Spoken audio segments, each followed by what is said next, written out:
दोस्तों कैसे हो आप लोग। तो दोस्तों मैं आप सभी का स्वागत करता हूं आपके अपने प्रतिवीर कॉमर्स एकेडमी पे। दोस्तों अगर मैं बात करूं तो यहाँ पे हमने हमारा फाउंडेशन कोर्स का जो था आपका आधे से ज्यादा टॉपिक जो है कवर कर लिया। आज आगे जो टॉपिक है हम वो क्या कवर करने वाले। अब यहाँ पे अगर मैं बात करूं तो आज हम कवर करने वाले आपके कास्ट वाइज जो कॉम्पोजिशन है पॉपुलेशन का, उसके बारे में हम यहाँ पे क्या डिस्कस करेंगे। ठीक है। अब जो वर्ड कास्ट है वो कहां से आया, वो स्पेनिश वर्ड कास्टा से आया। ठीक है। जिसका मतलब क्या होता है, रेस या फिर ब्रीड, यानी एक जाति। सीधी सीधी बात करूं तो एक जाति होती है। अब कास्ट जो सिस्टम है इंडिया का, वो कहीं ना कहीं क्या है, वो अलग अलग क्लास में क्या डिवाइड किया गया। अगर मैं बात करूं तो कौन से क्लास में डिवाइड किया है, आपके ब्राह्मण्स, क्षत्रिय, वैश्य, शूद्र में क्या डिवाइड किया गया है। दोस्तों अब ये जो कास्ट सिस्टम है हमारे हिंदू सोशल ऑर्गेनाइजेशन का एक बहुत ही इंपॉर्टेंट फीचर क्या माना जाता है। और सिर्फ हिंदू कास्ट सिस्टम में, हिंदू सिस्टम में ही नहीं पाया जाता ये, या फिर क्रिश्चियन में भी पाया जाता है, मुस्लिम्स में भी पाया जाता है, और सिक्स में भी क्या, सिखों में भी क्या, ये जो कास्ट सिस्टम है ये आपको देखने मिल जाता है। दोस्तों समझ में आ गया। अब यहाँ पे अगर बात करो ब्राह्मण, क्षत्रिय, वैश्य, शूद्र, अब यहाँ पे अगर बात करो ब्राह्मण में कौन आते हैं, तो स्कॉलर्स, टीचर्स और उनके जैसे और भी लोग। फिर उसका क्षत्रिय में कौन आता है, रूलर होते थे, एडमिनिस्ट्रेटर या फिर जो वॉरियर्स होते वो। अब वैश्यास में कौन, मनी लेंडर्स हो गए, आर्टिस्ट हो गए, ट्रेडर्स हो गए, और या फिर उनके जैसे लोग। और शूद्रास में जो वर्कर्स और लेबर्स होते थे उनको क्या इंक्लूड किया जाता है। अब बेसिकली अगर मैं बात करूं, ये जो कास्ट सिस्टम है काम के हिसाब से क्या किया गया था, डिवाइड किया गया था। किसके बेसिस पे, वर्क के बेसिस पे क्या डिवाइड किया गया था। दोस्तों क्लियर हो गया, समझा।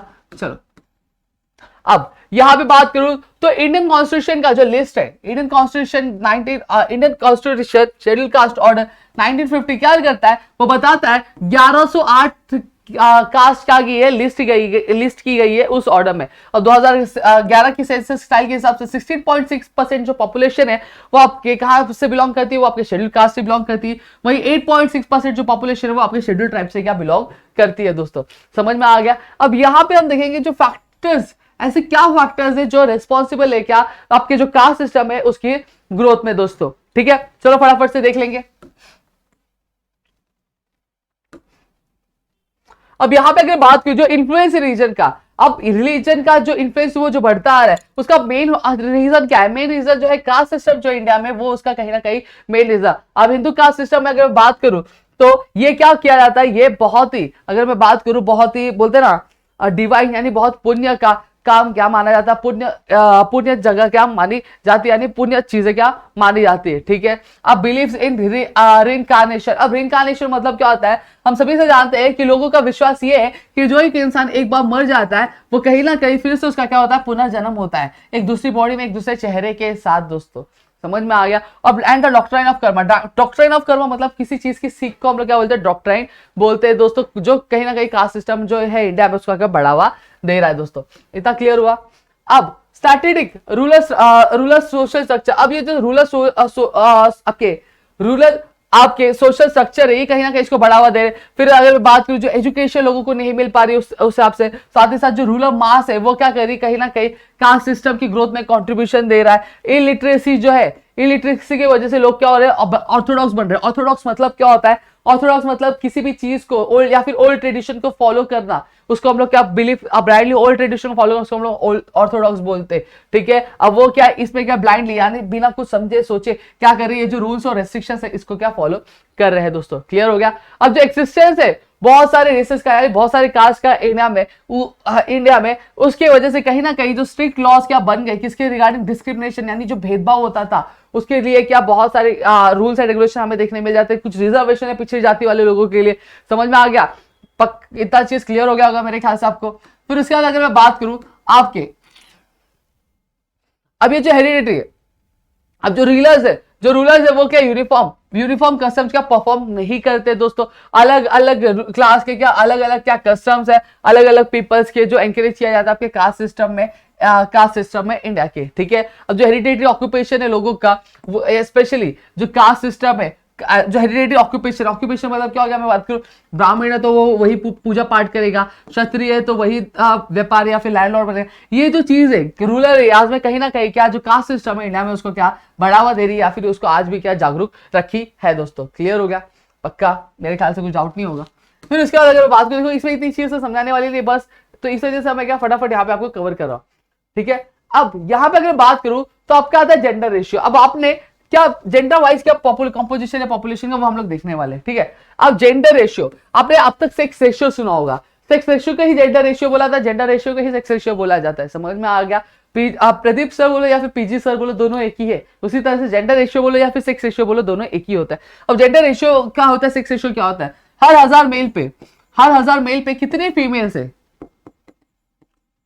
हर 1000 मेल्स पे कितनी फीमेल्स है, इसी को हम लोग क्या बोलते हैं, आपका सेक्स रेशियो बोलते हैं। देखिए gender ratio is the ratio of the females to the males, यानी हर मेल्स पे, हर 1000 मेल्स पे कितनी फीमेल्स है, इसी चीज को हम लोग क्या सेक्स रेशियो या फिर जेंडर रेशियो बोलते हैं। अब जेंडर रेशियो हमें क्या हेल्प करता है, क्या हेल्प ये स्टडी करने में हेल्प करता है कि वुमेन की सिचुएशन क्या है हमारे इंडिया में, क्लियर हो गया। अब यहाँ पे जेंडर रेशियो की बात करूं, 940 फीमेल्स, हर 1000 मेल पे कितनी फीमेल्स है, 940 फीमेल्स है दोस्तों। अब जो जेंडर रेशियो वो 2011 से कहीं ना कहीं क्या किया गया है, इंप्रूव होना क्या शुरू हो चुका है। अगर मैं बात करूं 2001 के मुकाबले 2011 में जो सेक्स रेशियो वो कहीं ना कहीं इंप्रूवमेंट दिखाई दिया।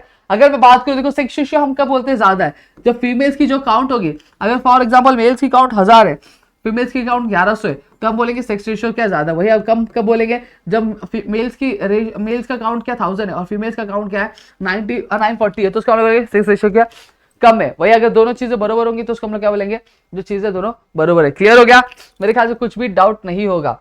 अब यहाँ पे अगर मैं बात करूं, अब स्टेट्स में केरला के पास सबसे ज्यादा जेंडर, यानी केरला का जो सेक्स रेशियो वो बहुत ही ज्यादा है दोस्तों, समझ में आ गया। अब बात करूं फीमेल्स की तो 984 फीमेल्स है, हर 1000 मेल पे 1984 फीमेल्स, थोड़ा सर्दी हुआ है तो थोड़ा एडजस्ट करेगा। और हरियाणा का सबसे लोएस्ट जेंडर रेशियो है, 877 फीमेल्स है क्या, हर 1000 मेल पे 2011 के सेंसस के हिसाब से। क्लियर हो गया।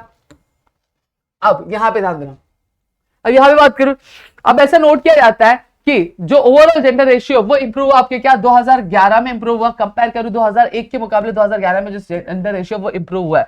लेकिन जो child gender ratio 0 to 6 years वो कहीं ना कहीं डिक्लाइन हो चुका है। मतलब मेल्स कितने 1009 मेल्स है और फीमेल्स कितनी 614 फीमेल्स है दोस्तों। उसके से आगे 927 फीमेल्स है और 1000 क्या मेल्स है आपके इंडिया में थे आपके 2001 में कितनी थी 927 फीमेल्स थी हर 1000 मेल पे। वही अब बात करो अगर 2011 में तो वो डिक्लाइन हो गया, वो कितनी हो गई 614 फीमेल्स है आपके हर 1009 मेल्स है। क्लियर हुआ। अब रीजन क्या है जेंडर रेशियो का कहीं ना कहीं नीचे होने का। सबसे पहली चीज क्या है, हमारे इंडियन सोसाइटी में जो मेल चाइल्ड होता है उसको ज्यादा प्रेफरेंस दी जाती है। हमेशा हर कोई चाहता है कि मुझे क्या बेटा हो क्योंकि वही मेरा आगे सहारा बने। प्रैक्टिस ऑफ फीमेल फोर्टिसाइड, अब यहाँ अगर पता चल जाता है फैमिली वाले को कि क्या लड़की है तो क्या करते हैं वो जो उसको अबॉर्शन करवा देते हैं, तो कहीं ना कहीं एक रीजन है। फिर high infant mortality rate of the female, यानी जो फीमेल्स की जो मतलब बच्चे जो लड़कियां पैदा होती है तो कई बार ऐसा होता है कि फैमिली को मंजूर नहीं होता, तो उसकी वजह से कहीं ना कहीं क्या हो जाती है वो जो बच्ची होती है वो क्या मर जाती है। हो सकता है कि प्रेगनेंसी के दौरान जो माँ का उतना ध्यान नहीं रखा, उतना न्यूट्रिशन नहीं दिया, जिसकी वजह से पैदा होते टाइम ही वो क्या मर जाती है। उसको हम लोग इन्फेंट मोर्टेलिटी बोलते हैं। और साथ ही साथ माल न्यूट्रिशन जो फीमेल्स को मिलता है स्पेशली किसमें पुअर फैमिलीज में, उसकी वजह से कहीं ना कहीं भी ये जो चीज होती है दोस्तों। अब यहाँ पे अगर बात करूँ तो माल न्यूट्रिशन कैसे असर देती है, हम सभी को पता है कि जो लड़कियां होती है उनको कई सारी चीजों के से गुजरना पड़ता है महीने में, ठीक है, जो डेज होते हैं स्पेसिफिक उसमें। तो अगर उनको प्रॉपर न्यूट्रिशन, प्रॉपर प्रोटीन या फिर प्रॉपर एनर्जी नहीं मिलेगी तो कहीं ना कहीं वो सर्वाइव नहीं कर पाएंगे अच्छे से। तो यही आपका चीज था दोस्तों। तो मेरे ख्याल से आपको इतनी चीजें समझ में आ गई। इनके अगर कुछ नहीं समझ आया तो प्लीज कमेंट कर देना। और साथ ही साथ वीडियो अच्छी लगी तो वीडियो लाइक करो, चैनल सब्सक्राइब नहीं किया तो चैनल सब्सक्राइब कर अपने दोस्तों शेयर करो, ताकि ऐसे और कई सारे वीडियो हम आपके लिए लेकर आ सके दोस्तों। Thank you.